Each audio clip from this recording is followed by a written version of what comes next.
So obviously, then you played your actual final home game at Matthews against Wisconsin. Talk about that tournament game, hosting a tournament game since you guys haven't done that since like I think your sophomore year, and what it meant to you to beat Wisconsin, especially after they beat you guys in the national championship game, and just talk about that game and what it meant to you when heading off to the Frozen Four for the second time in your career. Ooh, that's a tough question because the emotions, there were so many of them. I can't even describe it. It was almost like we had some unfinished business and there was a lot of nerves, and the Matthews Arena was full of fans, and it was probably one of the best games our team's ever played. And I'm like, it's hard to explain, but I'm just really proud of our team, and the score ended up reflecting like how well we played. And not only that, but we got to go to our second ever Frozen Four. Talk about the rivalry between you and Wisconsin, because I felt like there was a lot of like words being exchanged before the game. I've never really seen that between two college hockey teams. I'm curious from your perspective on it. Just because you graduated, I'm assuming you could talk a little bit more about it. Do you even care about that stuff, or were you just more focused on the game? Yeah, I was much more focused on the game. I think that's definitely the way I play.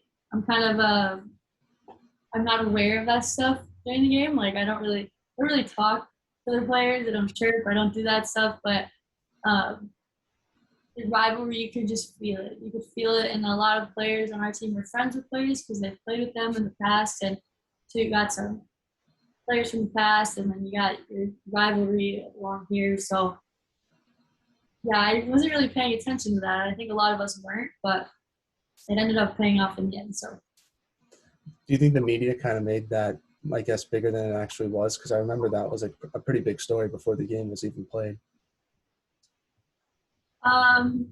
are you referring to like the interviews? Yeah, with Aaron and Daryl Watts. I'm assuming you know what I'm talking about when she referred to Daryl Watts as that player. But then like after the game, she was like, I'd be talked to her, we're like good friends. Like, I don't know. I just thought that was pretty interesting before the game. So I was kind of curious to get your opinion on that. Yeah, it's tough to say. I don't want to get in the middle of anything, but I think that players are different on and off the ice, and like you can't just compare a player to like their on ice attitude or like words or anything like that, because everyone tends to be a completely different person off the ice. Now, obviously, your team got to play in your very second career Frozen Four. This one was held at Penn State. So talk about the experience they had at this Frozen Four off the ice, because it seemed a lot different than it was in Erie. And how cool was it? There was a red carpet. Obviously, I felt like for me watching the games, it was like a much better viewing experience because I feel like Penn State had a really nice arena. That's just my opinion, but I don't know if you guys felt the same way about just the whole thing in general. Yeah, it was finally a good experience to have it without COVID. Like, it was the red carpet. We had the doghouse there. We had the pep band. We had more fans. We had unlimited tickets for families, and um, yeah, that was. And we didn't have to test every day, which is very, very good because there was no anxiety with that.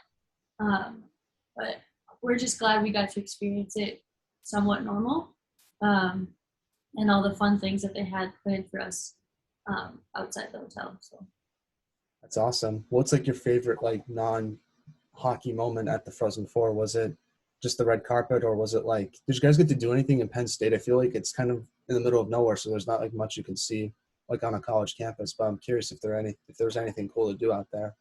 yeah, there's definitely a lot of fun things to do. It's a college town, and obviously we're in a big city, so we all kind of walked around and got to see the vibe of a college town and get food and stuff. And even though like our days were kind of packed with events from the Frozen Four, and we were only there for a little while because obviously we didn't make it all the way to the championship, but we were only there for a little while, and we had practices, we had video, we had team meals, so that was definitely a jam-packed time. But yeah, I think seeing Penn State and even practicing in the rink was just a good experience.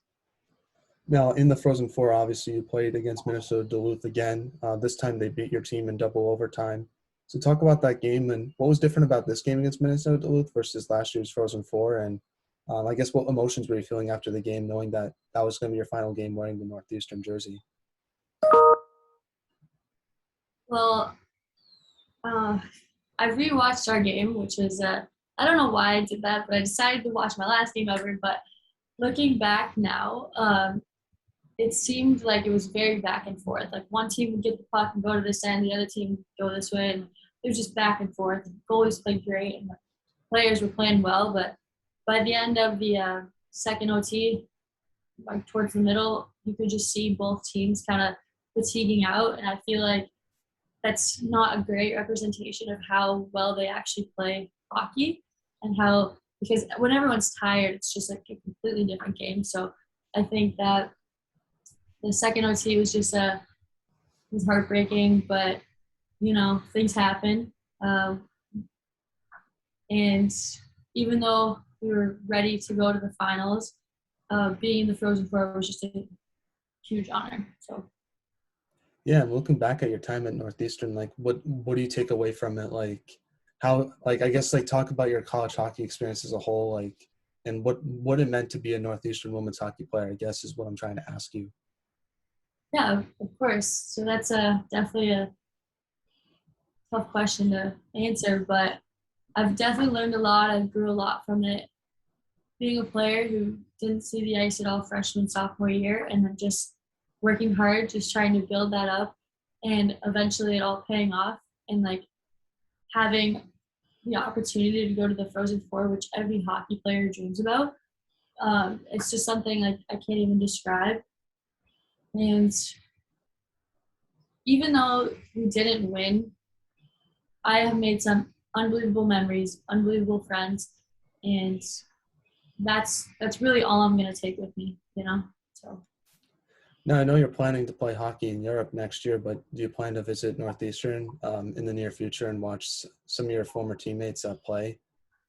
yes, I have a very good feeling about the upcoming years for them. I think they have great leaders, and I think they're going to be a really good team next year. So I hope to see them, whether it's on TV somewhere or in person. I'd love to see them play.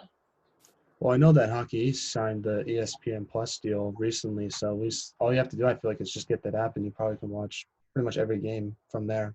Yeah, I'm happy it's growing for sure.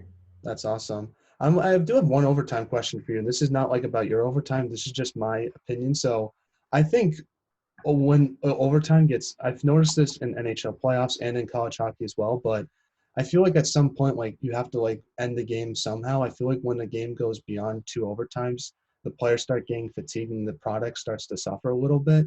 I know people love playoff overtime, triple overtime. It's like fun to talk about. For me, I just think at some point you have to figure out a way to end the game. I'm curious from a player's perspective, like, do you think there should be a way to do that if it goes beyond like three overtimes? Like my rule is 5-on-5 overtime for 20 minutes. If no one scores, 4-on-4 overtime for 20 minutes for double OT. And then if that doesn't, no one scores then triple over 3-on-3 overtime for the third overtime. And if no one can score in those three overtimes, then it's a shootout and the game's over. People are definitely not going to agree with that take, but that's just like, it's always something I've thought about just because it's one of the, I guess like my one contradiction take from most hockey fans is I think once a game gets beyond like two overtimes, I think it's the game isn't as good as it could be, I guess. But it's definitely hard to say.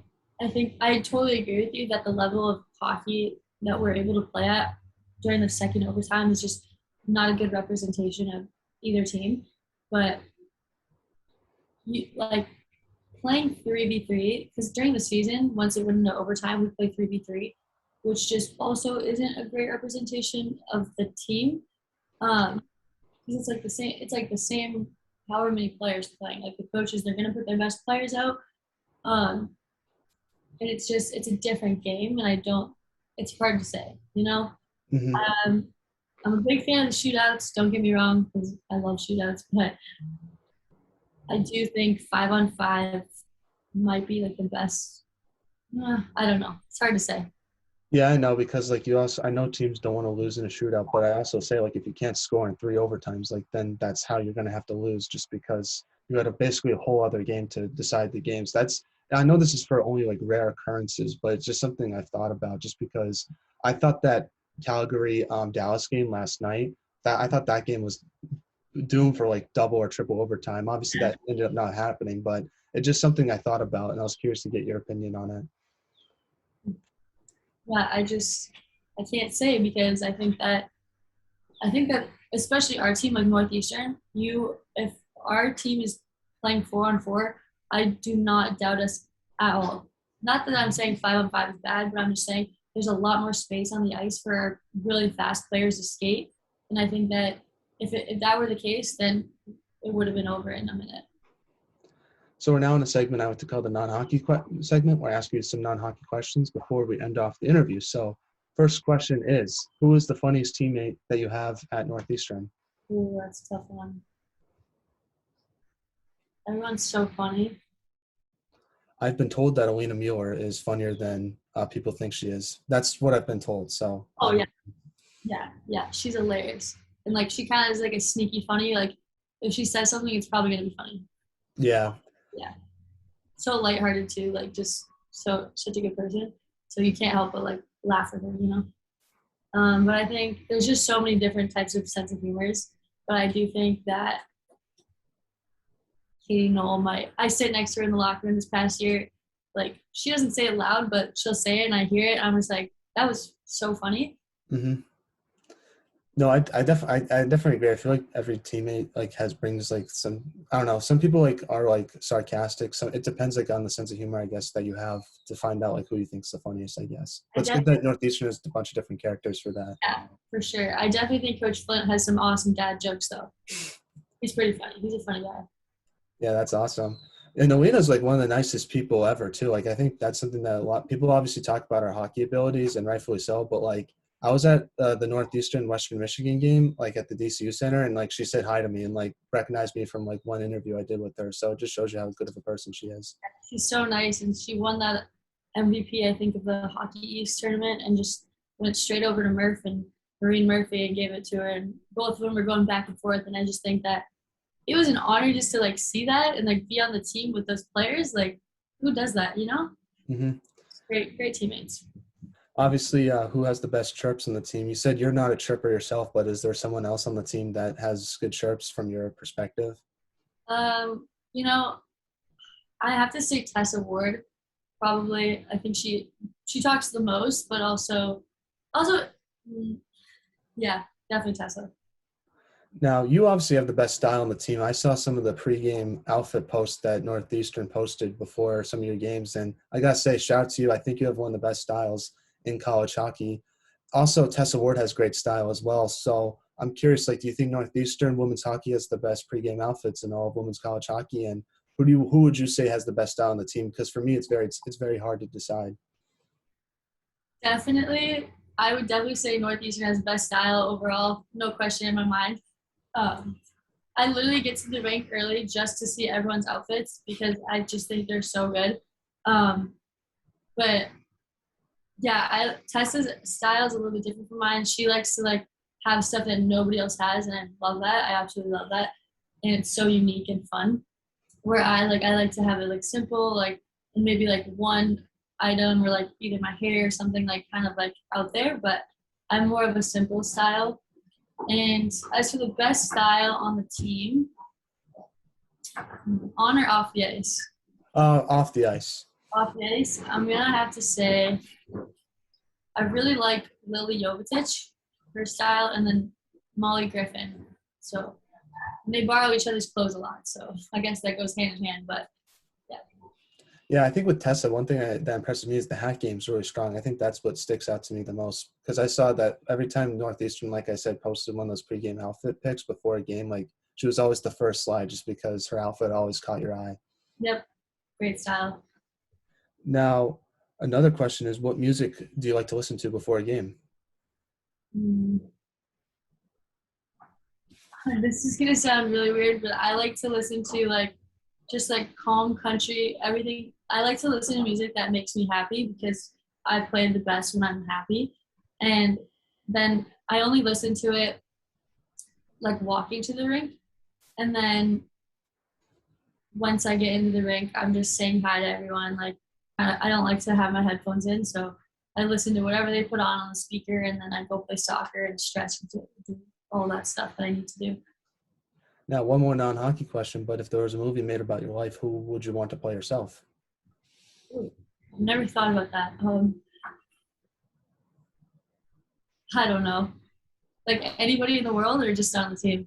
I guess anyone in the world, I guess. Like if you know like someone that could play you very well, I guess that would work out. Hmm. I know a person on the team who would have to be Molly Griffin. Nice, nice. That'll be interesting because then you can play her in the movie too. So it'd be kind of weird to like you would think like with the Lauren MacInnis movie, you'd think like it's the Molly Griffin movie, but it's not because she's playing you. So I think that would be kind of an interesting watch. Yeah, she's one of the sweetest people, and I think that we kind of like have a lot of similarities personality wise, and so I think she'd be perfect. And we're both blonde, so it works. hmm Now back to some hockey questions. Now, first one is what should be done to help grow women's hockey? I think just support from as many organizations and people and fans that we can get. I believe that it needs to be spread, and like I think support from teams, fans, players, coaches, parents, organizations would help it greatly. And we just need to prove to people and like get them to watch that we are a game to watch. Like just don't take us for granted because we're really exciting and really fun to watch. So Yeah, no, I totally agree. And I've always said that women's hockey is like the best kept secret in sports just because like it should be more popular than it actually is. So I definitely agree with you on that. Now, another question, this kind of goes along with it, but should body checking be allowed in women's hockey? I don't I don't think so.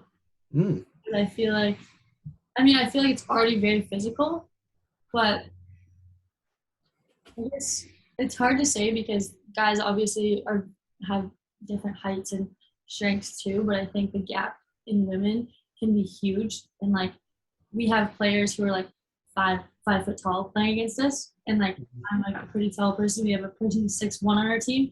I just think that'd be a little unfair, but also strength wise, like some people are just able to get stronger, and it's just I guess that's for everyone. But yeah, I don't. I always think it should be just because it'll make refereeing the game easier because I feel like when you play non-conference games or when you're in like the Frozen Four, I feel like some refs are like very strict about it and some refs aren't. And I feel like if I were a player, I don't want to like change the way I play because of who's refereeing the game. So that's kind of like my take on it. Yeah, I honestly I feel like if it were to happen, like I would be fine with it. But so. Yeah, and looking at some of your photos, it seems like you've thrown the body around a little bit. Have you ever had a big body check in the game? Because I've seen a few of the pictures. I thought that was pretty awesome. Um, yeah, I've had a few, not on purpose. Like I never really only to like get the puck away or whatever. But I've also definitely taken some hits before and some slow foots, and I'm not.